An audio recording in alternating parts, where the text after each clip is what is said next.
A lot of us don't have too much of that on the front end built into us because it's been beaten out of us for too long. We can transfer it from one to the other. When we're weak at the beginning, we don't feel like we can help anybody. We can't help ourselves. How would we help anybody else? Pay attention to the moment where you feel like, oh, wait, I have something to give now. Welcome to the Ignited Recovery Podcast, a new way forward for anyone looking for answers but feeling left out.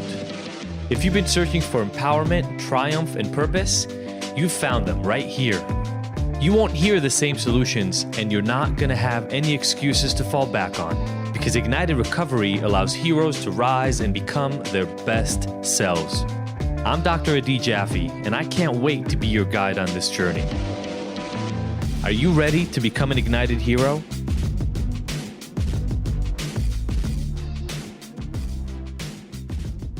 Discomfort can do two things. Discomfort can either be the thing that motivates you to go change.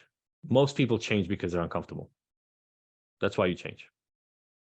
But, and we see this in research all the time, there's a lot of research evidence about this, something called learned helplessness. I used to, when I got my PhD, I did animal studies. That was in neuroscience. That was what you had to do. And there's this model. It's hard to study depression in rats, right? Because it's not like you can sit the rat down and say, hey, how's your day going?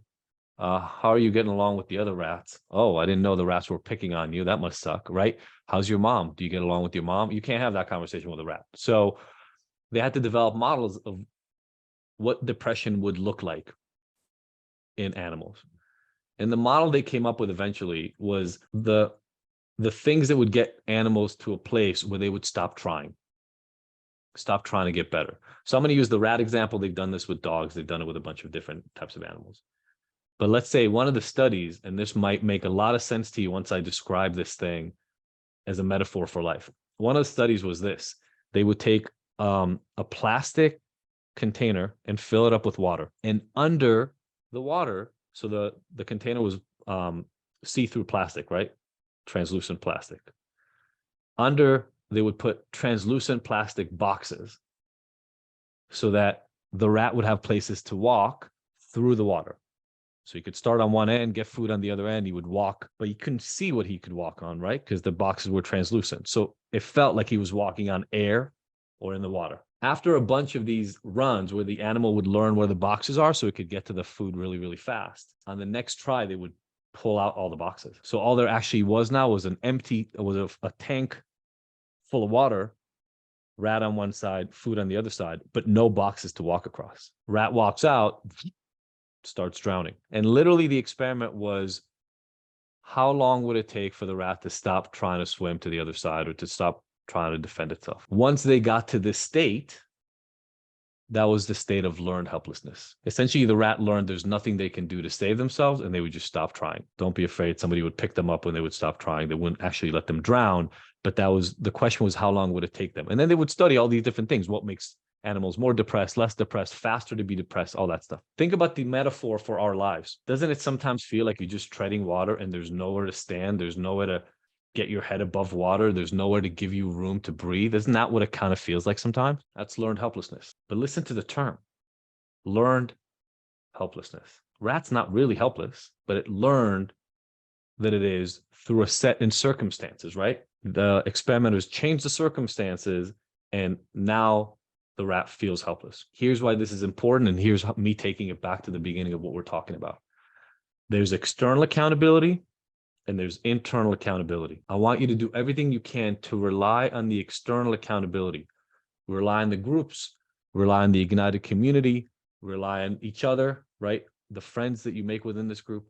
Rely on each other to start proving to yourself that you are capable of doing things that you've been told you're incapable of, or you stop believing you're capable of.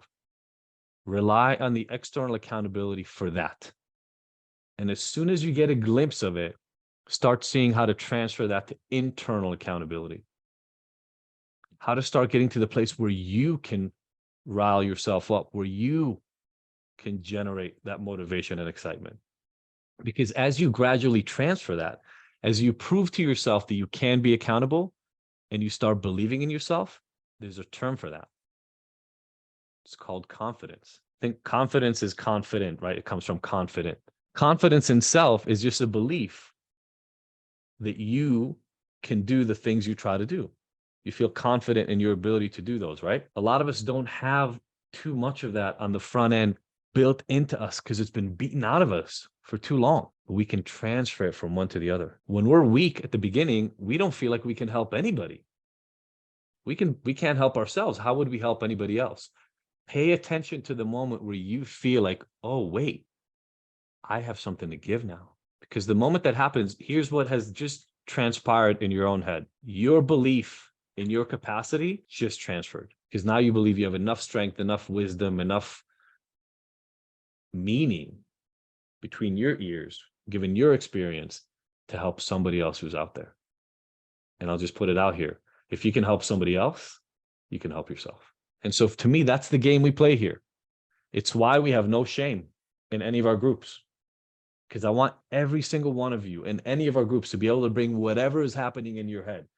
You can't do it with most of the people out there in the world. You can't do it with most of the people in your regular everyday life. You don't necessarily trust what they're saying given your relationship.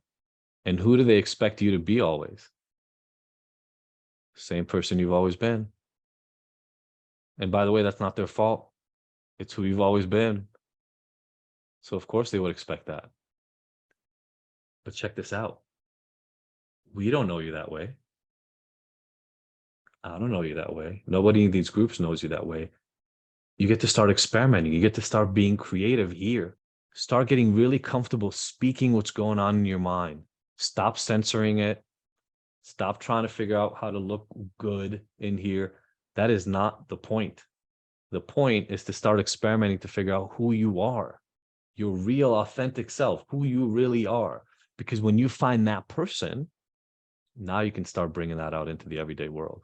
But my guess is, at least to a large extent, many of us don't even know who that is in the beginning. I know I didn't. You know, my joke when I got out of jail was like, I literally didn't know how to do anything. I knew how to use drugs and I knew how to sell drugs. Those were the two things I knew how to do. And neither one of those was going to lead to a really good outcome. So I started from zero. As I mentioned, this started for me in the relationship group a few days ago, because in relationships, this happens all the time. It's very easy to look at your partner and identify what they need to do for the relationship to be different. I can do it with my wife every day. I can tell you at least 30 ways in which if my wife did things differently, then my life would be better. Unfortunately, that's not how relationships work. So it starts there. So I'm going to do whatever it is. I'm going to test whatever systems I can. I'm going to go back to the well as many times as I have to create change, because I deserve to live a life that I'm happy with. Thank you for tuning in to the Ignited Heroes Recovery Podcast. I really hope you found the information here useful and that we'll see you back here next week. And look, I want to make sure that this podcast is the most useful it can be for you. So please let me know by emailing info@ignited.com if there are any specific topics or questions you'd like to have addressed. As usual, if you like this episode, I would love for you to leave us a 5-star review and rating. Thanks, and see you next week.